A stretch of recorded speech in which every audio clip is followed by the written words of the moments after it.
السلام علیکم دوستو. جمعے کی رات سے شیخ رشید صاحب کا انٹرویو سما ٹی وی پہ نشر ہوا.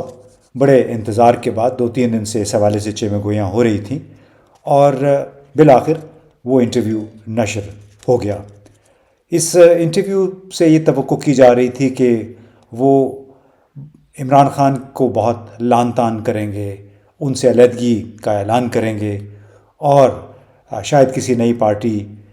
کو جوائن کرنے کا بھی ارادہ ظاہر کریں گے، لیکن ایسا نہیں ہوا. اس انٹرویو کے دوران ان کی جو باڈی لینگویج تھی وہ کچھ ایسی ہی تھی کہ جیسے کسی نے وہ کہنا نہیں چاہ رہے لیکن کہنا ان کی مجبوری بن گئی. ان کے سامنے وہ اسکرپٹ بھی پڑا ہوا تھا، آپ سب نے دیکھ لیا ہوگا. بہت صاف لگ رہا تھا کہ الفاظ اور ان کی باڈی لینگویج ایک دوسرے کا ساتھ نہیں دے رہے تھے. بہت سی باتیں ہیں جو وہ کہہ تو رہے تھے لیکن صاف معلوم ہو رہا تھا کہ شاید اسکرپٹ میں انہوں نے لکھا ہوگا، کیونکہ ایک موقع پہ انہوں نے کہا بھی کہ مجھے اب یاد نہیں رہا، میں ذرا اسکرپٹ دیکھ کے جو میں نے نوٹس لیے ہوئے ہیں اس میں آپ کو بتاتا ہوں. تو اس میں 2-3 بڑے سوال اٹھے کہ کیا جو اینکر تھے اس پروگرام کے منیب فاروق صاحب، وہ ایک پیشہ ور وکیل ہیں اور انہیں کوئی اس انداز میں اس نوعیت کا یہ کام کرنا چاہیے تھا، کیا کانفلکٹ آف انٹرسٹ نہیں ہے؟ اور دوسرا سب سے بڑی بات کہ ایک شخص ہے جس کو اغوا کیا گیا تھا، جو نامعلوم تھا کافی دنوں سے، اور جس کے جواب میں شیخ رشید نے یہی کہا کہ میں چلہ کاٹ کے آیا ہوں اور بڑی سختی میں نے چلے کے دوران دیکھی ہے. تو وہ جو پروگرام کے اینکر ہیں، بالکل اس سے پہلے کامران شاہد نے یہی کام کیا، پھر عادل شاہ زیب نے صداقت عباسی کا انٹرویو کیا، اس کے بعد فاروق حبیب کا انٹرویو آ گیا اور اب جناب شیخ رشید صاحب. اب اس میں کچھ بڑی کرٹیکل باتیں ہیں، بڑی ایسی باتیں کہ جو انسان کو سوچ پہ مجبور کر دیتی ہیں کہ آیا یہ باتیں سن کے عام آدمی، وہ آدمی جو کہ موجودہ نظام سے بہت خوش نہیں ہے، وہ آخر کیا سوچے گا، کیا نتیجہ اخذ کرے گا؟ تو آئیے پہلے دیکھتے ہیں اس انٹرویو کا یہ کچھ حصہ. یہ جتنے لوگ ہیں انشاءاللہ تعالیٰ ان کو رہا کرانے کے لیے آج کے بعد میری زندگی، یہ میں چلے سے فیصلہ کر کے چلا ہوں کہ اگر بے گناہ ہیں ان کو بھی چھڑواؤں گا، اور اگر وہ گناہ ہو گیا ان سے، یہ ایک غلطی ہو گئی ہے تو اس غلطی کی باوجود بھی ایک معافی ان کی کرواؤں گا. یہ میں عہد کر کے چلا ہوں اپنے چلے میں. ایک ہی دعا مانگ کے چلا ہوں دن رات، کیونکہ میں نے دیکھا ہے کہ لوگ کئی بہت غریب ہیں، حالات بڑے خراب ہیں، خاص کر تنخواہ پیشہ لوگوں کے حالات بڑے سخت خراب ہیں. اور اس تنخواہ پیشہ لوگوں کے لیے میری جان حاضر ہے. میں نے اللہ کے سامنے یہ عہد کیا ہے، اور منیب صاحب آپ نے یہ سوال کر کے میرے پہ احسان کیا ہے. میں تہجد کے وقت یہ دعا مانگتا تھا، یا اللہ مجھے اتنا میری بات میں اثر پیدا کر دے کہ میں عاصم منیر کے پاس جاؤں اور اس کو درخواست کروں کہ ان سارے لوگوں کو ایک دفعہ معاف کر دے تاکہ دوریاں ہی ختم ہو جائیں. مطلب آپ عام معافی کا مطالبہ؟ میں عام معافی کا مطالبہ کرتا ہوں. میں تہجد کے وقت اٹھ کے دعا مانگتا تھا کہ یا اللہ میں پاکستان کا سب سے گناہ گار انسان ہی صحیح، لیکن میں پاکستان کے ان 4 بندوں میں شامل ہوں جنہوں نے خانہ کعبہ کی چھت پہ نماز پڑھی ہے. ماشاءاللہ ہے جی. کوئی یہ چھوڑ دیں کہ روزہ رسول میں کتنی دفعہ گیا ہوں اور خانہ کعبہ کے اندر کتنی دفعہ گیا ہوں، لیکن میں نے تہجد کے وقت اٹھ کے کہا کہ یا اللہ مجھے اتنی طاقت دے دے، کیونکہ 2-3 ماؤں نے مجھے جو بات کہی میں شیئر نہیں کرنا چاہتا، میرے آنسو آ جائیں گے. آپ کی آواز میں لرزش کیوں ہے شیخ صاحب؟ آپ کو بس مجھے یہ مائیں بڑی پریشان ہیں جن کے بچے جو ہیں، ماں جو ہوتی ہے نا جی وہ ماں ہی ہوتی ہے. سو میں انشاءاللہ تعالیٰ ایک کام ضرور کروں گا. یہ تو جناب آپ نے شیخ رشید کی وہ باتیں سنی جو کہ سما ٹی وی پہ نشر بھی ہوئیں، اور اس میں دلچسپ بات بار بار انہوں نے جب ان سے پوچھا گیا کہ 9 مئی کے واقعات کی مذمت کرنی چاہیے یا نہیں کرنی چاہیے، تو اس میں تو انہوں نے بڑی مزے کی بات کی کہ میں تو سمجھتا ہوں کہ 9 مئی کی مذمت ہر جمعے کے خطبے میں کرنی چاہیے. یعنی یہ ایک ایسی بات تھی جس کو آپ سمجھتے ہیں بہت بڑا ایک لحاظ سے طنز بھی انہوں نے کیا، اور ان کے جو چہرے کے تاثرات تھے اس موقع پہ وہ بالکل ان کے الفاظ کا ساتھ نہیں دے رہے تھے. اور اس موقع پہ جو انہوں نے یہ بات کہی ہے کہ اب میں نے عہد کر لیا ہے کہ کس طریقے سے تمام لوگوں کے لیے عام معافی کا میں اعلان کروا دوں جنرل عاصم منیر صاحب کے ساتھ مل کے. یعنی انہوں نے جنرل بھی نہیں کہا، انہوں نے کہا کہ عاصم منیر کے ساتھ میں ملنے کی کوشش کروں. میں خواہش ہے میری کہ کوئی ایسا راستہ پیدا ہو کہ ان تک جاؤں اور ان سے اپیل کروں کہ جو لوگ اس میں جن سے گناہ ہوا ہے ان کو بھی معاف کرنے، خطا ہو گئی ان سے، جنہوں نے نہیں کیا اس میں بہت سارے غریب لوگ ہیں. اور اسی نوعیت کے خیالات کا اظہار شیخ رشید نے بہاولپور جیل میں 1995-96 میں بھی کیا تھا. جب میں ان کا انٹرویو کیا تو اس دوران انہوں نے بڑا واضح طور پہ کہا کہ امتیاز اس جیل میں جتنے بھی لوگ ہیں ان کی اکثریت یہاں کے چیموں چٹھوں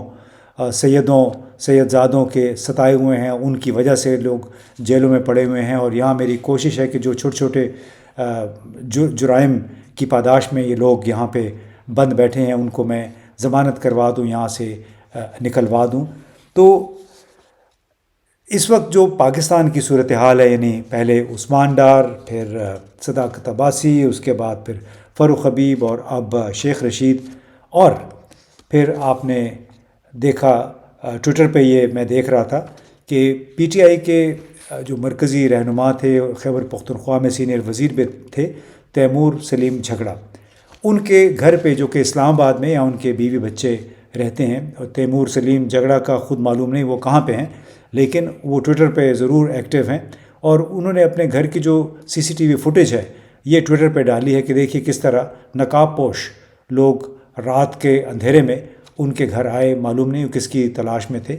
اور آپ کو معلوم ہے کہ اس سے 2 دن پہلے کامران بنگش اور کوئی انور زیب ہیں ان کو بھی گرفتار کر لیا گیا تھا خیبر پختونخوا کے مختلف علاقوں سے. تو یہ جو صورتحال ہے کہ تیمور سلیم جھگڑا اس وقت ایبسکانڈر بھی نہیں ہیں، وہ باقاعدہ قبل از گرفتاری انہوں نے ضمانت بھی حاصل کر رکھی ہے، لیکن اس کے باوجود ان کے گھر پہ یہ چھاپہ مارا گیا، معلوم نہیں کون لوگ ہیں. تو اسی حوالے سے یعنی عدلیہ کی جو موجودہ صورتحال ہے اس پر ایک بڑا دلچسپ تبصرہ کیا ہے. لاہور میں ہمارے ایک دوست ہیں، وکیل ہیں، فیصل زمان صاحب، انہوں نے کہا کہ کلاسک آرٹ کا ایک ایسا پیس ہے ہماری عدلیہ جو دیوار پر تو لٹکا ہوا ہے، آنکھوں کے لیے بڑا فرحت بخش ہے مگر عملاً بیکار. یہ شاہکار یعنی آرٹ پیس جو ہے فریم میں سے نکل نہیں سکتا ہے اور بے بسی سے ان فنکاروں کو دیکھ رہا ہے، ان فنکاروں کی کاروائیاں دیکھ رہا ہے جنہوں نے اسے تخلیق کیا ہے. اور یہ بڑا ایک زبردست تبصرہ ہے پاکستان کی موجودہ صورتحال پہ، عدلیہ کی صورتحال پہ. اور کیونکہ اگر آپ دیکھیں تو جو کچھ یعنی پی ٹی آئی کے چیئرمین سمیت باقی لوگوں کے ساتھ ہو رہا ہے، رات کے چھاپے مارے جا رہے ہیں، اب بھی گرفتاریاں ہو رہی ہیں، اس کے برعکس جاہ و جلال اور اپنے ہر شعبے سے تعلق رکھنے والے مصاحبین کے ہمراہ، جن میں بہت سارے صحافی بھی شامل تھے، نواز شریف صاحب سابق وزیر اعظم آج اسلام آباد پہنچے. اب وہ عدلیہ نے مختلف کیسوں میں ان کو وہ ضمانت دینے لندن تو نہیں گئی، لیکن یہیں پہ اسلام آباد ہائی کورٹ نے ان کو ضمانت دے دی تھی. 24 تاریخ کو ان کی دوبارہ پیشی ہے. اور مزے کی بات یہ ہے کہ ان کے بایو میٹرکس کے لیے